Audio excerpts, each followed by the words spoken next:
Welcome back. We are exploring the last aspect of social emotional learning. Responsible decision making is the last stage of SEL. Once students learn how to manage themselves and work with others, they have the ability to examine their actions and take accountability. Decision making is often viewed as a complex process. However, when practiced, it can become a simplistic and natural occurrence. Let's take a look at how we can help students make responsible decisions. All right, so we're going to close out our SEL series with responsible decision making in education. And just to recap, we did self-awareness, we did self-management, we looked at social awareness, and we looked at relationship skills, and we conclude with responsible decision making. And I reiterate what we've covered because it's a build-up. Based on your population, you can determine, which stage of SEL you want to start with, but presumably you start with students becoming self-aware and building on their individual awareness, and then leading into the group or, the collective awareness and decision making. But with that being said, we're going to close out with responsible decision making. So we're going to have an overview and a purpose, key traits and strategies, look at the benefits and examples, and close out with the keys to remember. So in a nutshell, what is responsible decision making? Ability to make caring, ethical, and constructive choices while considering consequences and impacts. So the individual has built up the capacity to understand what they are. They're aware of their, situation. They're aware of how to manage themselves. And now they're taking that next step to take what they understand about themselves and apply it, to the collective, and be mindful of the decisions that they make. Not saying that they will always make the right decisions, but they are aware of the consequences of their decisions, and they make choices accordingly. So the purpose of responsible decision making, we're looking at this in the context of the classroom. It helps students think critically, helps them make responsible choices, obviously, evaluate consequences, and consider the bigger picture. I'll go to the evaluate consequences because that's a big part in the classroom. I can recall specific times in the classroom where students are like, I'm not going to do this work. And I say, okay. And they're like, what? No, I'm not going to do it. Okay. And they're like, you're not going to make me do it? No. I said, but understand what happens if you don't do the work. What you mean? What you mean? You going to call my mother? No. You're not going to do the work. You're going to get a failing grade for the activity that we're doing. And 9 times out of 10, when the assessment comes, you're going to receive another failing grade because you're not going to have the information that you need in order to be prepared. And I walk away. And 8 times out of 10, I'm not even going to hype it up with 9. 8 times out of 10, when I walk back around, all of a sudden that kid's doing that work because it was a choice that they made. They understood the consequences, and it was a choice that they made. And I considered the big picture because I looked at the big picture of my whole classroom. If I go back and forth, arguing, trying to force this kid to do something, instead of giving them the choice and allowing them to make a responsible decision, now all of a sudden my whole class is disrupted because I'm going back and forth with this one kid. So what are some of the key traits? Accountability, we just talked about that. Critical thinking, good judgment, integrity, and reflection. So when we're talking about responsible decision making, these traits are embedded in that process. Students take accountability, they think critically about the decisions they're about to make and how they can impact them. Good judgment, they use integrity, and they reflect on, the process. So the decision-making process. Now, this can be a complicated process when you break it down, when you really think about it. But once it's practiced enough, what you find is it becomes an instantaneous type of process. So you identify the problem, you consider what choices you have, you evaluate the consequences, you make a choice, and then you reflect on your choice, right? So teaching the students each one of these steps is important. And it's like, oh, well, it takes so long, blah, blah, blah. It does, but once they understand the process, this process becomes, it goes from, a 10-minute process to, a 10-second process, and that's another thing in the classroom. As teachers, we have to give kids a chance to go through this process.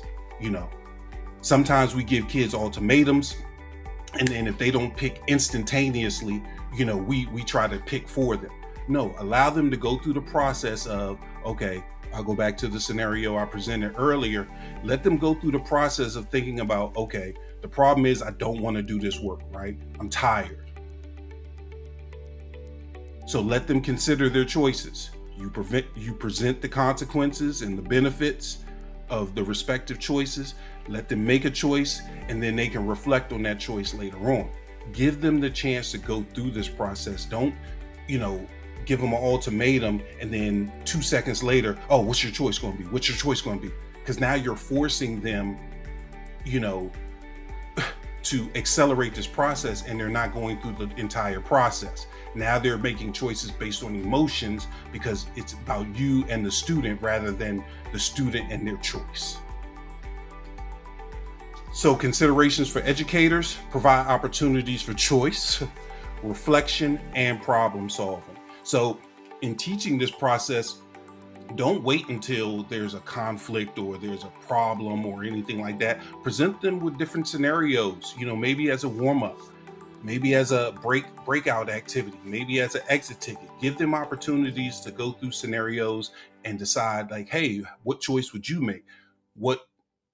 Or give them scenarios or case studies where students, in the example, make a choice. How would you do it differently?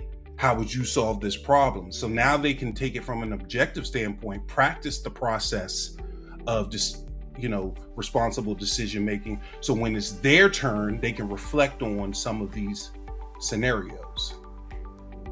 So what are some teaching strategies for responsible decision making? You can definitely use role play. We just mentioned case studies. They can use reflective journals and classroom discussions. So ethical decision making, we talked about the ethical and the integrity piece earlier. You want students to ask, is the choice I'm making safe? Is it respectful? Is it fair? Is it responsible?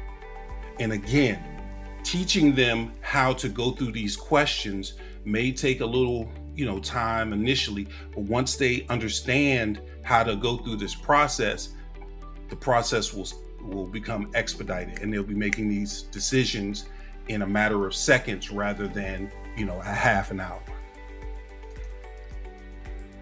So this is an example of the problem solving framework, which is the process in which students can, make a decision, get from the conflict to a final decision, and hopefully it's a responsible one. First thing they need to do is calm down. This is why we don't antagonize. Ultimatums usually exasperate, emotions rather than calm them down, right? So you, as a teacher, you want to show the students, hey, first calm down, try to calm down, remove your emotions, right? Then identify what's the real problem going on. What's the real problem going on?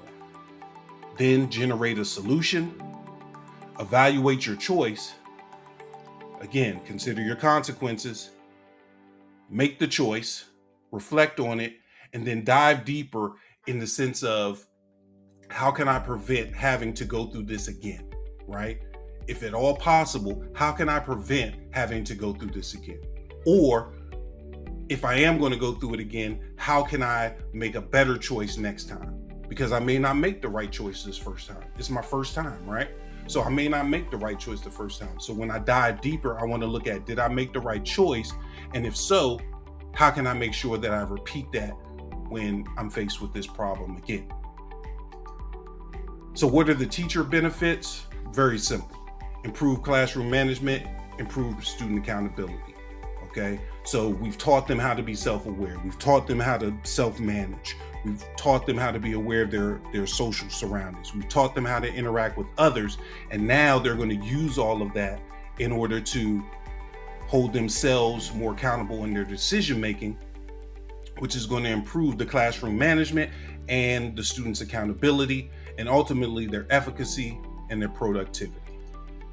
The benefits for the students: they gain confidence because it's their decision, right? I'm confident in my decision making, not somebody telling me what to do, not somebody guiding me as to what to do. I made this choice. I thought about this choice. It improves their critical thinking. Even if they make the wrong choice, it still is going to improve their critical thinking. Oftentimes we try to protect students from making the wrong choices, this, that, and the other, and I get it. But sometimes making that wrong choice is what helps them learn. And that's imperative. If you are constantly making the decisions for the kids because I don't want them to pick the wrong thing, blah, blah, blah, they never learn how to pick for themselves. They never learn the ability to make decisions for themselves. And so they are constantly dependent on somebody else. Their leadership, as a result of the confidence and critical thinking, they believe in their own leadership for themselves. And as a result, they have stronger relationships with themselves as well as with others. The school benefit: you're going to have a more positive culture, fewer discipline issues, and increased engagement. Ultimately, we're in education, so what's the impact on achievement? If I'm making responsible decisions, if I'm going through this process, I have improved engagement. Why? Because I'm making the choice for it. Increased attendance, enhanced persistence, and increased performance. Okay? I understand the process of making responsible decisions. I'm going through this process when I'm face to face with a conflict. And guess what? Eventually, I learn how to positively make responsible decisions that are going to benefit me as a student. And once I remove these distractions, guess what? I can focus in on what needs to be done academically. So what are some classroom examples? I kind of just mixed them up. You have choice-making activities, classroom scenarios, reflection discussions.